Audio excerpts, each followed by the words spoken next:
Welcome back to another boardroom briefing. I am Paul Maskill, and today we're going to talk about a move that feels responsible, it feels logical, and very urgent when cash gets tight, but almost never fixes the actual problem. What is it? It's cutting costs. So if your cash flow feels strained and your instinct is to immediately reduce expenses, pause and listen to this episode first. I see this happen way too many times, and it is the wrong move almost every time. This is not a message against discipline. This is not an argument for waste. Yes, we need to get rid of the things that are wasteful. If there's things we're paying for that we don't need, it has nothing to do with that. And it's definitely not about avoiding hard decisions. Today, like all of our conversations, this is a boardroom level conversation about why cost cutting is often the wrong first move and how it can quietly make cash flow problems worse instead of better. The key word there is quieter because it happens over time. Really, no decision from a financial standpoint that we make in our business, we're really going to see or feel the impact overnight. But when we continue to make those decisions over time, that's when all of a sudden it's like, wow, where did all my money go? Or, wow, we've been doing this for the last few months and I don't see a change. So here's where most people think, and it really comes down to just looking at the P&L. A lot of times when we look at the P&L, we just ignore the revenue and cost of goods sold completely, and we just go to the expenses when it comes time to why am I not financially healthy? So the illusion is if we cut enough, cash will improve, right? It has to.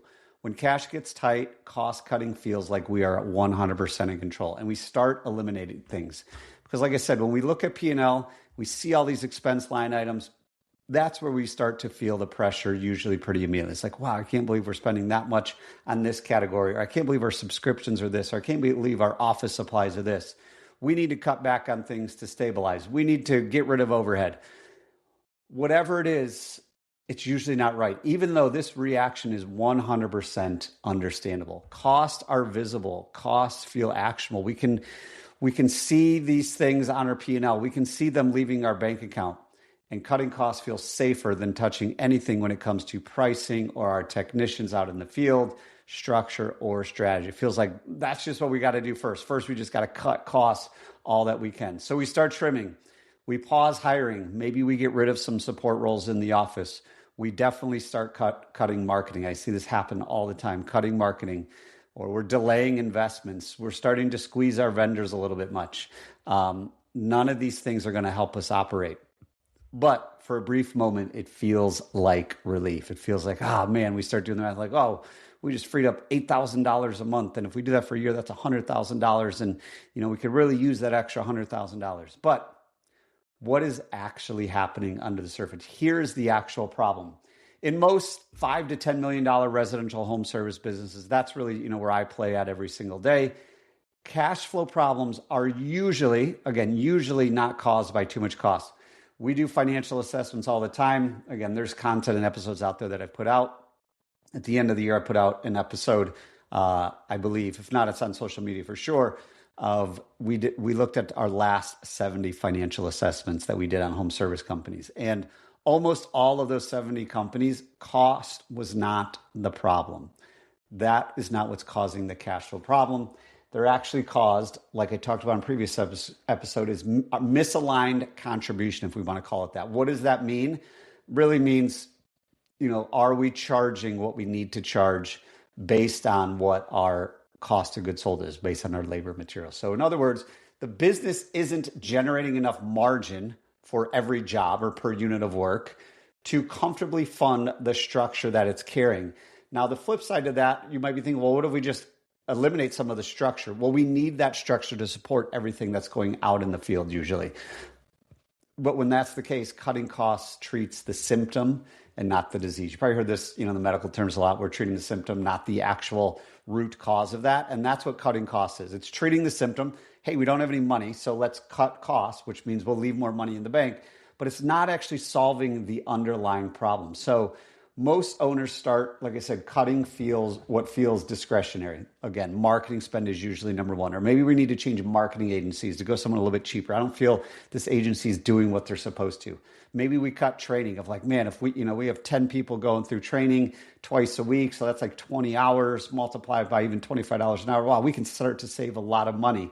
Or maybe it's the support roles in the office. Like, I don't know if we need the dispatcher. What if our CSR does the dispatching like they used to? Or maybe we start to cut some of the technology that we use because, we think, well, we can live without it. But the reason those costs exist is usually to support all of the things out in the field, all the revenue that we're generating, all the labor, all the technicians, all the installers, all the apprentices. It's supporting everything they need to do. And it's supporting our ability to charge what we need to charge. So when they are cut, something else slowly, quietly deteriorates. What does that mean?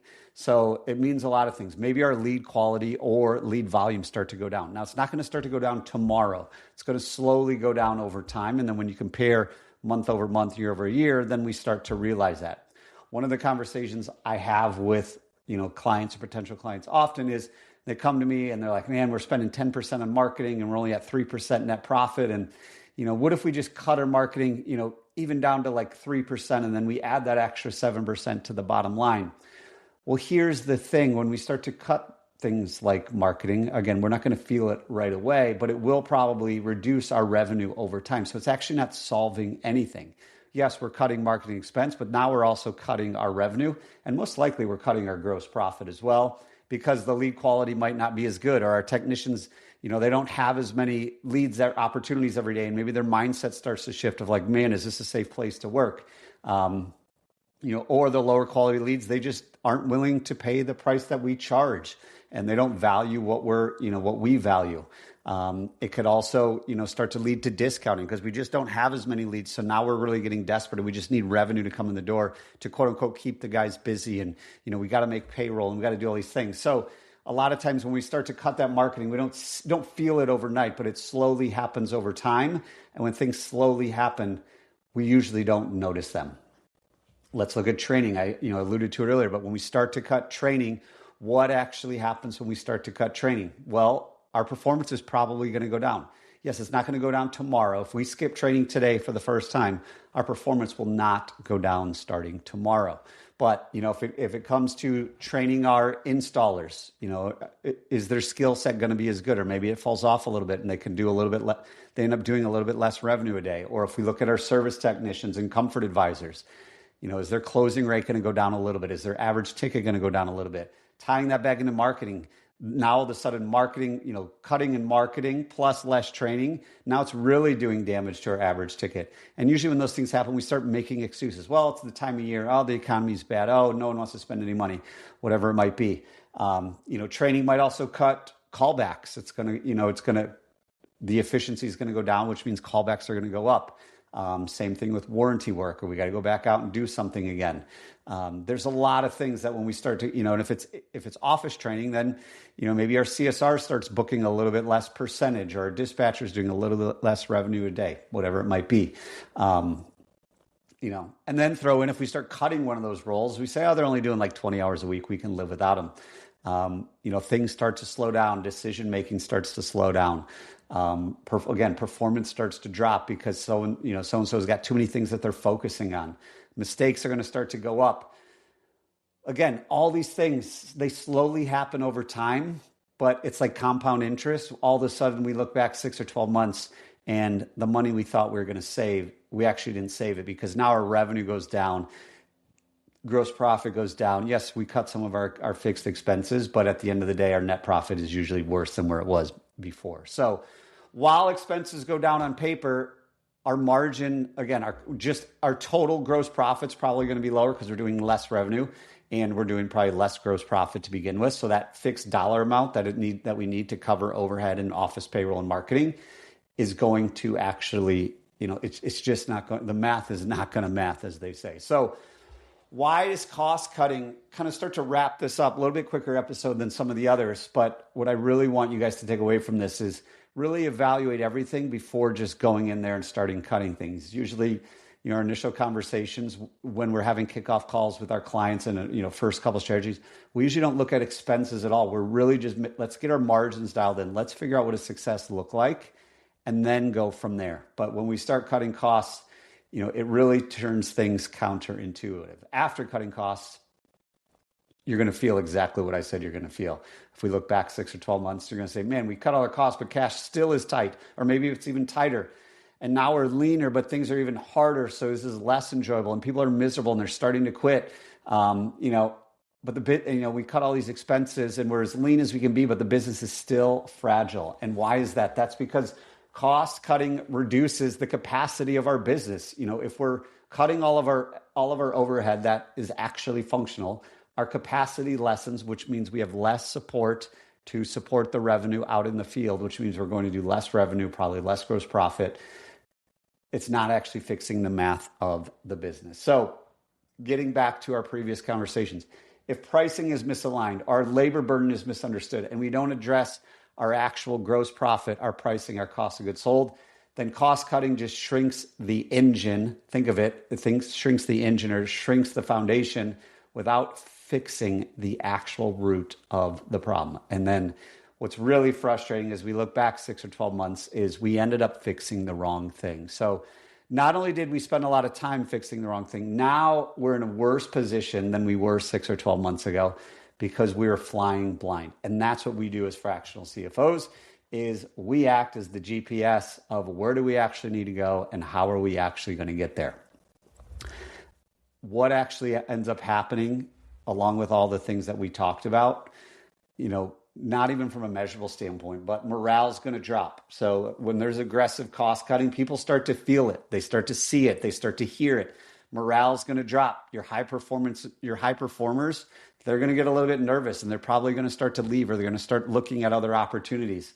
Our systems and processes, they're going to slowly degrade because we cut technology or we cut some of our marketing, tools and, spend, whatever it might be. We cut down some people perhaps, so we have less people to operate our systems. So our systems are probably going to drop. Quality starts to go down. It becomes like this flywheel, again, like the compound interest going the wrong way, because then we got to undo all of that in order to fix the real problem.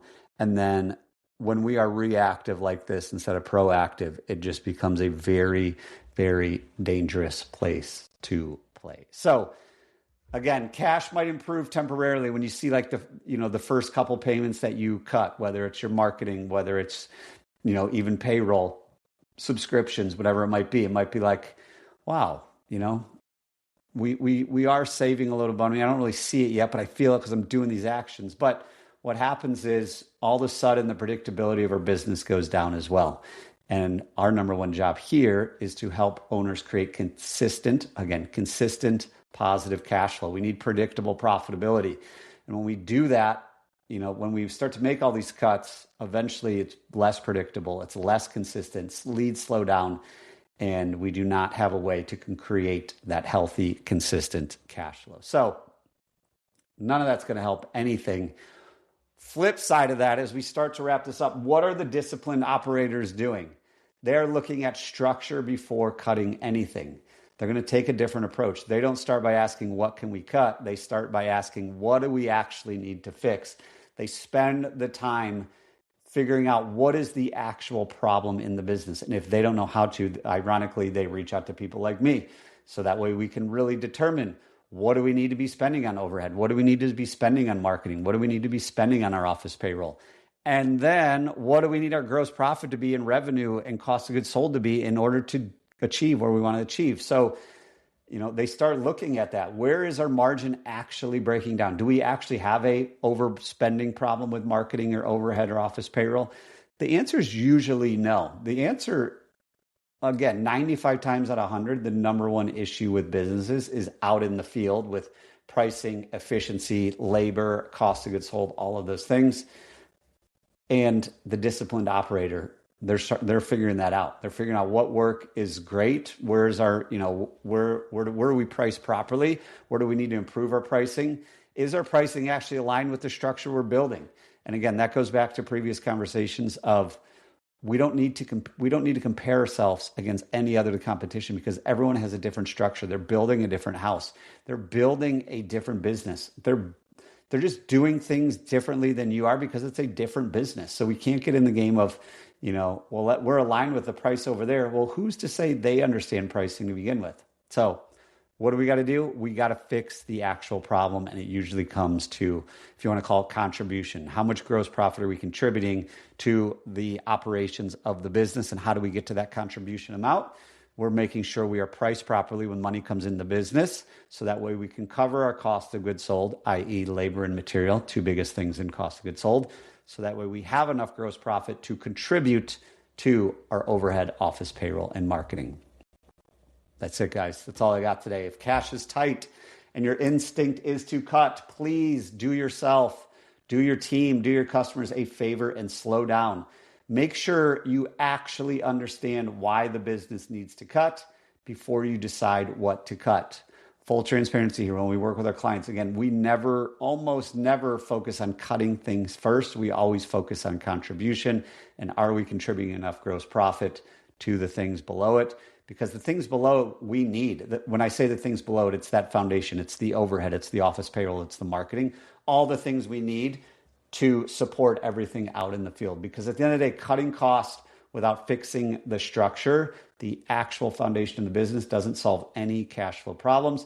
It's going to hide them temporarily, and then eventually you're going to realize you just created a bigger problem. If this conversation resonated with you, head on over to my website, thebluecollaradvisors.com. There you can learn more about how we work with owners, book a call if it makes sense, download our pricing calculator so you know what your gross profit needs to be, and then explore additional resources in the show notes as well. We put up all of our podcast show notes there as well. Lastly, remember, this podcast exists to create clarity. And if this helped provide that clarity, you're in the right place. And stay tuned next week for another episode. Until then, make it a great day. See you guys in the next boardroom briefing.